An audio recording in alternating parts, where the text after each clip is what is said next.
자, 브라우저에 있는 오리지널 소스 클립을 뷰어로 가져와서 이 뷰어 내에서 사용할 소스의 일부분을 사용할 인포인트, 아웃포인트를 지정을 해주고 또 어떤 타이틀이라든지 자막이라든지 여러가지 위치를 표시하기 위한 마커를 지정하는 방법, 또 지우는 방법에 대해서 알아보도록 하겠습니다.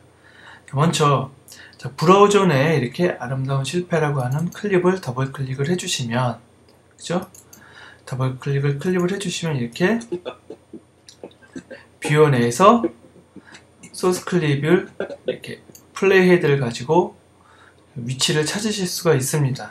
자, 이 상황에서 일단 먼저 러프컷이라고 하죠. 이제 3포인트 에디팅 때도 많이 사용하는 키이긴 한데, 자, 처음 시작이 이렇게 되고 끝부분이 여기까지 끝났는데 이 전체 클립의 길이를 다 쓰는 것이 아니라 보통 구간을 찾아서 그 구간을 타임라인으로 가져와서 편집하는 경우가 99.99%입니다.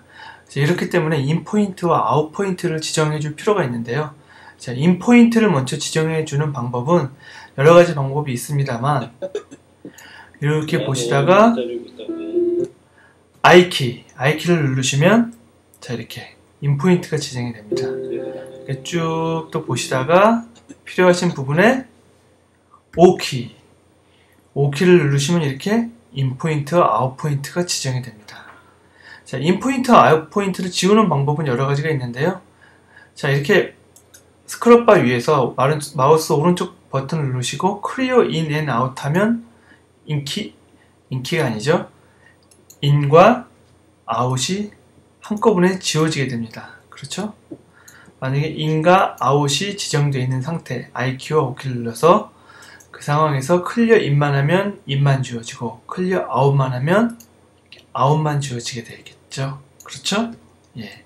이렇게 브라우저로부터 가져온, 더블 클릭을 해서 가져온 소스 클립, 뷰어상의 소스 클립을 보면서 편집이 필요한, 편집 시 사용할 구간만을 이렇게 정해주는, 자, 인포인트, 아웃포인트를 정해서 이렇게 타임라인으로 가져오게 되는, 자, 이런 어떤 형태의 편집을 저희는 이제 방송용어로 러프컷이라고 합니다. 러프컷. 이 러프컷이 아주 정교할 필요는 없지만 러프컷이 어느 정도 된 상태에서 이 타임라인 상에서 다시 편집이 이루어져야 결과적으로 전체적인 편집 시간을 봤을 때 훨씬 효율적이라는 어떤 결과가 있기 때문에 항상 자, 이 브라우저나 뷰어상에서 바로 이렇게 가지고 내려오실 것이 아니라, 그쵸?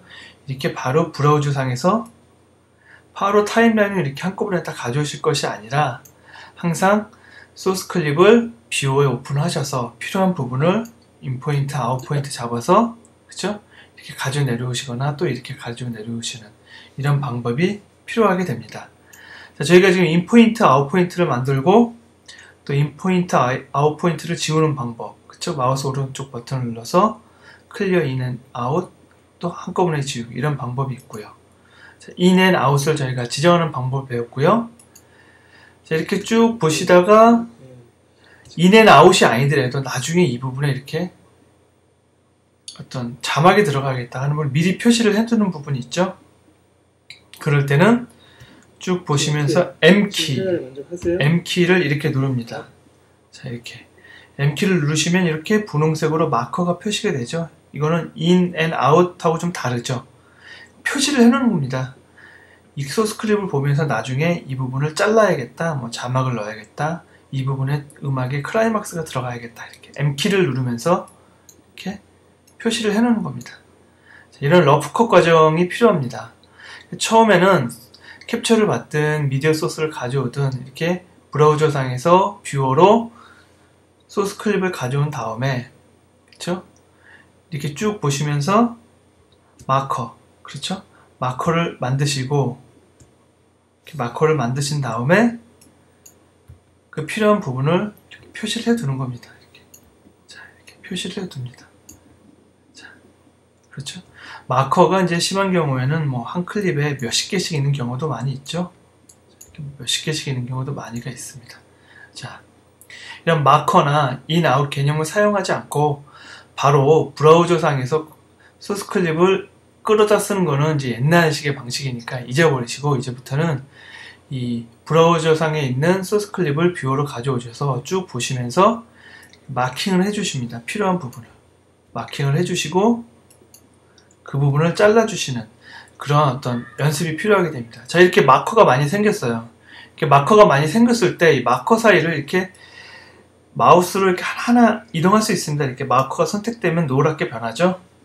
자, 이렇게 노랗게 이렇게 움직이면서, 근데 이게 좀 힘들죠, 마우스로 움직이기가. 이럴 때는 Shift 방향키로 위아래 키를 누르면, 이렇게 Shift를 누른 상태에서 위아래 키를 누르면 자동으로 마커를 찾아가게 됩니다. 이렇게 찾아가게 되죠. 이렇게.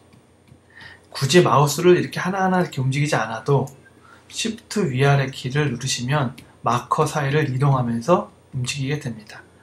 이 상황에서 M을 다시 누르시면, 그렇죠? 마커가 선택된 상황에서 M을 다시 누르시면, 자, 이렇게 마커에 대한 정보를 넣을 수 있게, 자, 에디트 마커 창이 열리게 되죠. 마커의 이름, 첫 번째 자막 위치, 이런 식으로 입력을 하게 되죠. 자, 3분 17초 24프레임이 있다라는 거죠. 다른 부분은 일단 무시하시고 마커의 이름을 입력을 하시게 되면 마커의 이름이 이렇게 표시가 되게 됩니다. 예를 들어 저희가 Shift 상하 위아래 키로 움직이게 되면, 여기는 지금 마커 16이라고 이렇게 나오지만, 그렇죠? 마커 16이라고 나오지만 마커의 이름을 넣어주게 되면 첫 번째 자막 위치 이렇게 표시가 되죠. 만약에 첫 번째 마커에서 마커 15가 아니라 이름을 넣어주시고 싶으면 다시 한번 M을 누르시면 이렇게 마커 창에 뜹니다.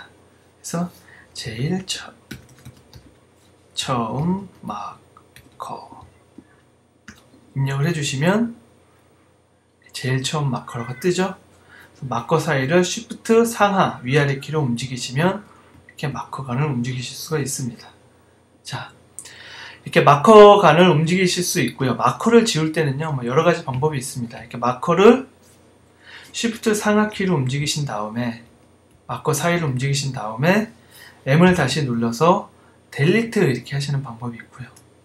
자, 이렇게 델리트 하시는 방법이 있고, 자, 다시 한번 마커를 이렇게 움직여서 Shift 상하 위아래 키를 이렇게 움직여서 노란 표시가 되면, 마커 하나를 지우실 때는 코맨드 키와 좌측 상단에 있는 그 물결 표시 키보드를 같이 누르시면 마커가 하나가 지워집니다.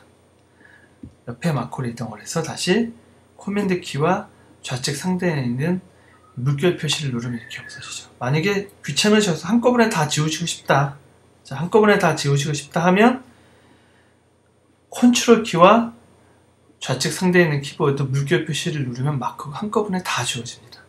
이렇게. 그렇죠? 인과 아웃키 역시 이렇게 마우스 오른쪽 버튼으로 지우실 수도 있지만, 그렇죠? 옵션 X를 누르면 이게 한꺼번에 다 지워집니다. 옵션 X를 누르면 이렇게. 자, 그렇게 됐죠?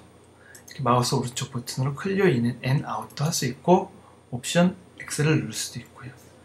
자, 이렇게 보신 바와 같이 마커라고 하는 것은, 그렇죠? 소스 클립을 보시면서 자막이나 타이틀이나 여러가지 뭐 보정을 해야 될 부분이나 클라이막스 부분이나 이런 것을 미리 표시를 해줬다가, 그쵸?